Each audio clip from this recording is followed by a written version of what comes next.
আরামবাগ হাসপাতাল মোড়ে টোটো ও মোটর বাইকের মুখোমুখি সংঘর্ষ। প্রত্যক্ষদর্শীরা বলছেন, বাইকের গতি নিয়ন্ত্রণের বাইরে চলে গিয়ে টোটোকে সরাসরি ধাক্কা দেয়।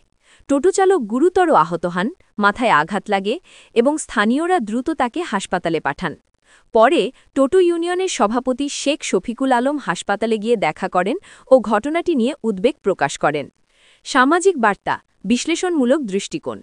এই ধরনের দুর্ঘটনা আসলে শুধু দুর্ভাগ্য নয়, এটা আমাদের দৈনন্দিন অবহেলার ফল। রাস্তায় বাইকের গতি বাড়িয়ে দক্ষ চালক হবার প্রতিযোগিতা এখন এক বিপজ্জনক অভ্যেস। কিন্তু প্রতিবার সেই প্রতিযোগিতার মাশুল দেয় সাধারণ শ্রমজীবী মানুষ, টোটো চালক, ভ্যান চালক, পথচারী। এটা শুধু ট্রাফিক ইস্যু না, এটা মানবিক দায়িত্ববোধের অভাবের ইস্যু। শেখ শফিকুল আলমের মতো নেতারা শুধু আহত চালকের পাশে থাকলেই হবে না, রাস্তায় নিরাপত্তা নিয়ে একটা আন্দোলন দরকার। প্রশ্ন একটাই, আমাদের রাস্তায় জীবন কি এত সস্তা হয়ে গেছে? খবরটি ভালো লাগলে অবশ্যই আমাদের চ্যানেলটি ভালো ও খবরটি শেয়ার করে পাশে থাকুন। আপনারা দেখছেন খবর আরামবাগ, যে কথা কেউ বলে না, আপনার পাশে, আপনার সাথে। নিয়ে আসছিল আর ওখান থেকে বাইকে এত স্পিডে আসছিল, সে এসে টোটোওয়ালাকে দ্রুত গতিতে একদম টোটোওয়ালাকে একবারে সামনাসামনি একবারে তাকে মেরে দিয়ে টোটোওয়ালাকে ধাক্কা মেরে দিয়েছে। টোটোওয়ালার মাথা কান একটা কেটে গেছে। হসপিটালে নিয়ে গিয়ে অ্যাডমিশন করালাম, তাকে হসপিটালে অ্যাডমিশন করিয়ে তবেই আসছে। তো টোটোওয়ালার বাড়িটা কোথায়? টোটোওয়ালার বাড়ি হচ্ছে 19 নম্বর ওয়ার্ডে থাকে, ওই আমতলা রেল ক্রসিং এর ওখানে। এর বাড়ি হচ্ছে চাঁদু, ওইখানে এখন বাড়ি ওদের আছে, বাড়িতে থাকে। ওনার মাথায় চোট লেগেছে, কান একটা কেটেছে। আর এই বাইকওয়ালাদের বাড়িটা কোথায়? এদের কিছু ক্ষতি হয়নি।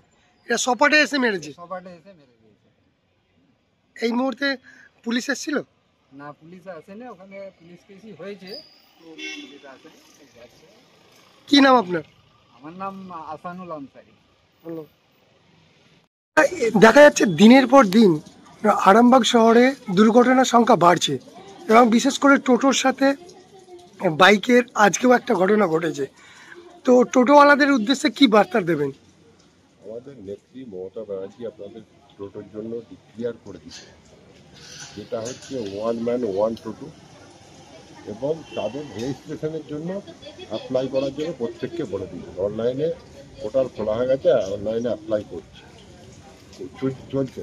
30শে নভেম্বর সেটা বয়স্ক টোটোতেই ব্যাপক হচ্ছে। আজকেও যে দুর্ঘটনাটা ঘটছে একটা বয়স্ক টোটো, হয়তো মোটরসাইকেলওয়ালার দোষ ছিল, কিন্তু এইসব বয়স্ক টোটোগুলো যারা চালক তাদের বয়স হয়ে গেছে, 60 বছর হয়ে গেলেই তার বৃদ্ধ, তারা 70-75 বছর বয়সে যদি গাড়িগুলো সামনে চোখে দেখতে পাচ্ছে না, চালাতে গেলেই ওই দুর্ঘটনাগুলো ঘটছে। এবং আরামবাগে বহু গাড়ি বেড়ে গেছে, সেটা যাতে সিস্টেমেটিক একটা চলার আমরা পরিকল্পনা করেছি। আমাদের নেত্রীও বলেছেন, আমাদের পরিবহন মন্ত্রী জাতীয় চক্রবর্তীও বলেছেন, আমরা দ্রুতই এটা নভেম্বরের 30 তারিখ লাস্ট ডেট আছে, তার মধ্যে আমরা অনেকটাই দেখবেন আপনাদের টোটো। দেখা গেছিল বিগত সময়ে আপনারা যখন টিএন নাম্বার দিচ্ছিলেন তখন প্রায় 500টার মতো টোটো ছিল। সেই জায়গাটা দাঁড়িয়ে আজকে প্রায় 2000 টোটো। এই 2000 টোটোটাকে নামতে দিলেন কেন? তার আগেই তো কন্ট্রোল করা যেতে পারতো। এটা তো আমাদের নেত্রী মমতা ব্যানার্জি নির্দেশ দিয়েছেন টোটো চালক ভাইদের জন্য, যে আস্তে আস্তে অনেকটাই বেড়ে গেছে, এটাকে আমরা কমাবার চেষ্টা করছি। কমিয়ে একটা জায়গায় নিয়ে এসে একটা রুট সিস্টেম করে যাতে জঞ্জাটটা কমে, তার জন্য আমরা চেষ্টা করছি। তাহলে আপনার নামটা? আমার নাম শেখ শফিকুল আলম, আরামবাগ শহর। নার্সিং হোম, এখানে অভিজ্ঞ ডাক্তার দ্বারা normal, caesar, high risk pregnancy, delivery সহ সমস্ত অপারেশন সুলভে করা হয়। Doctor Kalidas Ghosh MBBS, MD gynae, DNB, FICOG, অভিজ্ঞ প্রসূতি ও স্ত্রীরোগ বিশেষজ্ঞ, কোর্ট রোড, আরামবাগ বাস স্ট্যান্ডের সন্নিকটে।